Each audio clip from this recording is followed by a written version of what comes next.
First of all, thank you all for the support on the last video. I just looked and it's like at 19 hours and it's already at like 187 views. Like, thank you so much. Like, thank you. And then also, like, thank you YouTube, because like I guess they help with the algorithm. This video you guys are gonna love, and I know it. Well, maybe if you like off-road machines, because I'm gonna talk a little about some stuff here. What is up, everybody? Oh my goodness. You see the thumbnail and you see the title. Yes. Like, I'm having ecstatic attacks because of the new Maverick R. Like, I'm not gonna be biased because I have a Maverick X3. I'm gonna try not to be Maverick biased, but if you guys watch this video, the trailer for the Can-Am Maverick R, you're gonna be like your heart's pumping. My heart's pumping like crazy right now. If you like off-road and stuff, I mean, obviously. But let's just go into the depths of it. Like, I'm only telling you what I see on the site, so you guys can go on the Can-Am site and look at it even more. But I just had to bring this to you guys' attention. So, 2024 Maverick R. It's not the Maverick X3. There is a Maverick X3 and a Maverick R.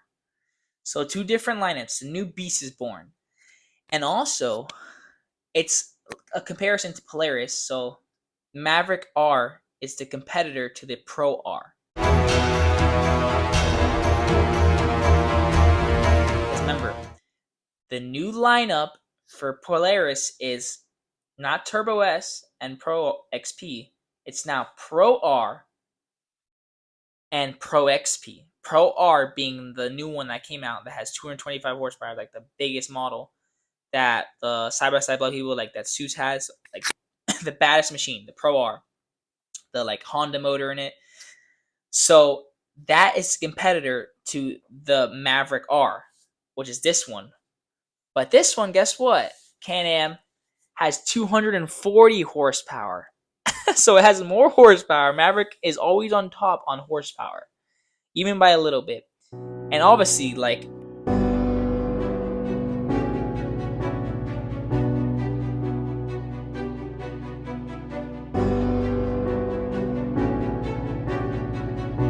this design and suspension has really changed. Like,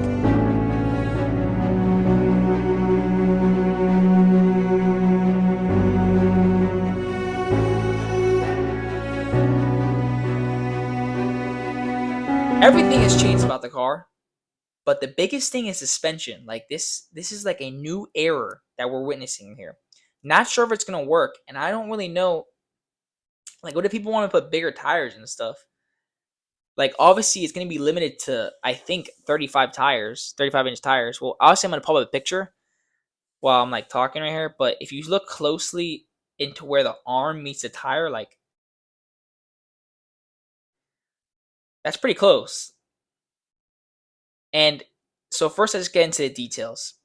So it is a 999cc block motor with a bigger turbo. It looks like it's the lowest model. The lowest model has the 30-inch tires, which is 35 grand, and then the highest model is 44 grand, which is the Maverick R X RS with smart shocks.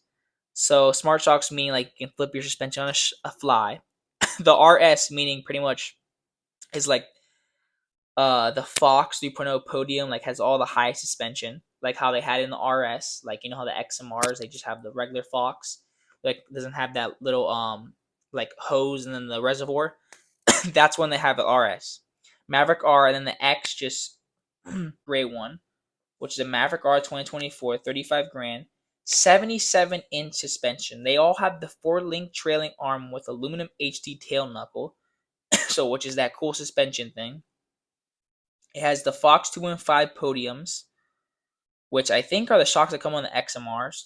Has the 30-inch tires and 15-inch flow-formed wheels. Okay, and they're a 6-lug, by the way. That's a big thing, like how the Pro R, I think, is a 5-lug, I think. So They're changing everything with the lug, with the suspension, with the looks of it, because they want to keep up with the competitor Polaris. Now we look up into the Maverick RX, which I think is the rock crawling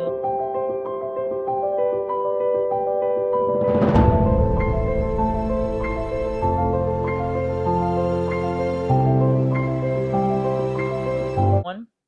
They have a red one and a black one, which are just sick.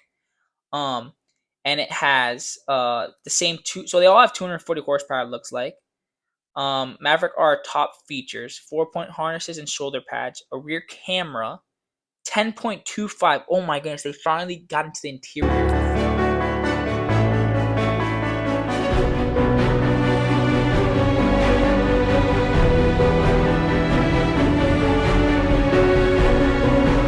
A 10.25-inch touchscreen display, and then telescoping steering wheel with infotainment controls, which means that it has everything that a Pro R has. But I think it looks more like a Tesla vibe because the screen is actually bigger, and you can control everything from the steering wheel, like how Polaris is.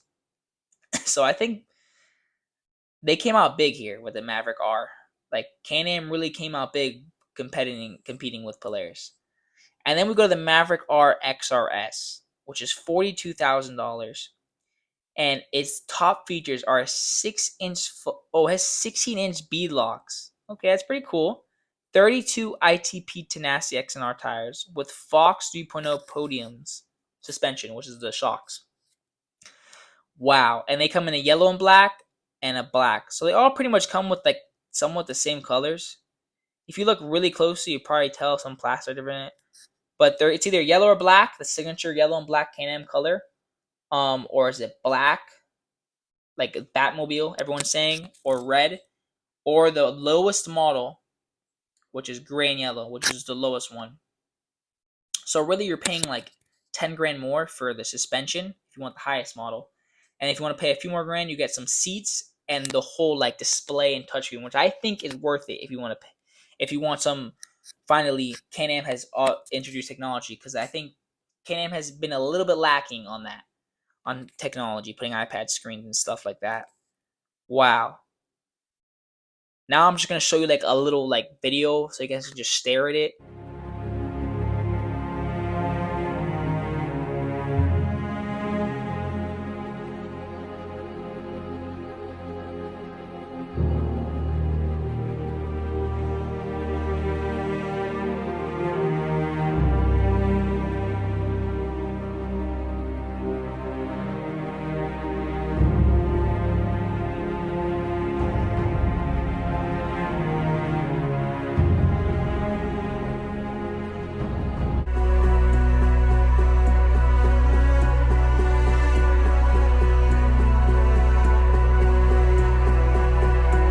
Everything has changed about this thing. There's so much stuff I don't know.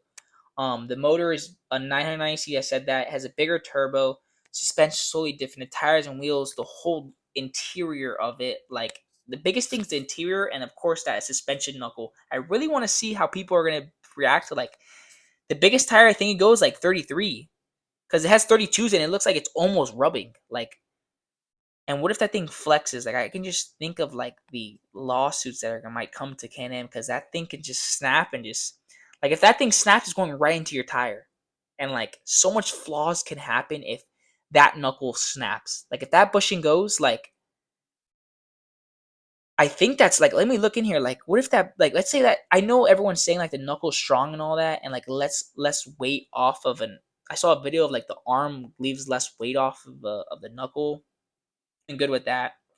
But it's pretty cool. They all come with doors, like full doors. The lowest model just doesn't come with a roof, and of course the screen. I think the screen. I'm thinking because it looks like when they go to the next one, it comes with it says 10.25-inch touchscreen display.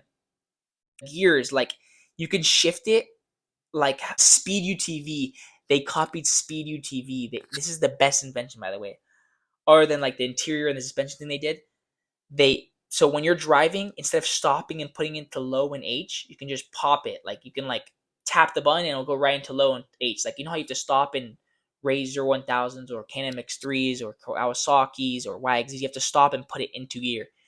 You still have to put it into gear, but you don't have to do a full stop and move your whole lever and stuff. So, which is insane. It's a 7-speed with high and low range. So that's pretty freaking cool. And also, it has paddle shifters on the steering wheel. So it's like a Wagsy and a Talon too. Really insane. 77 inches wide. I think they upgraded the brake system too. I watched the Kyle Cullen video. Shout out to him because he did a really good job. Him and Luke did a really good job explaining this. And of course, like BRP, like and everyone else that explained these videos, that's the only videos I watched. And I included a clip from UTV Source that I want you guys to see. That it's like a really cool clip of literally a stock motor hitting almost 100 miles per hour.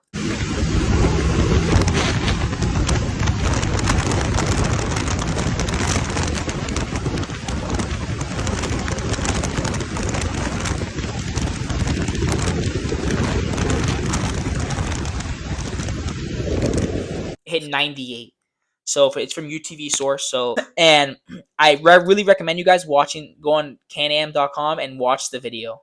Like watch the trailer to this thing. It's like it excites you like crazy. It's gonna be like really big in South Florida because South Florida is more of a mud area and like like go mudding and like we go trail, put big wheels and tires on these things. I don't see the Maverick R selling a lot over here because these wheels and tires you can only go 33s, and everyone around here likes the big portals and stuff. I don't know how that's gonna work with this whole geometry and stuff, which they could probably make it work if you put spacer.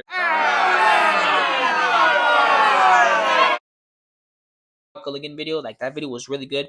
Him and Luke did a really good job explaining the machine. But yeah, like shout out to them, shout out to everyone that's been explaining these because I'm learning it more of what this machine is. It's gonna be sold in the West Coast, like it's gonna be like more of a desert riding machine. Like this is a dune buggy if you think about it. Like this is not gonna be in River Ranch, I think. I mean it will, but like it's not. It's too much machine for River Ranch. Like no one's gonna put big wheels on it, and it's you can still use a River Ranch. I'm not saying that, but it's so much machine. 77 inches, like going through trails and stuff, like trail riding, be hard to do because you want to go fast. You need like an open space. You need like big dunes and like big open land to ride this thing. So Glamis, Arizona, Utah is a perfect thing. This is basically a dune buggy. I really want to see this thing in person. Right under the roof, there's like an intake. It looks like. It looks like air goes through there and pushes. It's like a supercharger almost. I don't know. Put a new screen. They put suspension that looks like something from a Halo video game. Like I can go on and on about this off-road machine. But thank you for watching very much. Remember, go check in that BRP video. It's literally insane, that trailer. Please go watch it. And thank you for watching the Matthew News channel. See you later.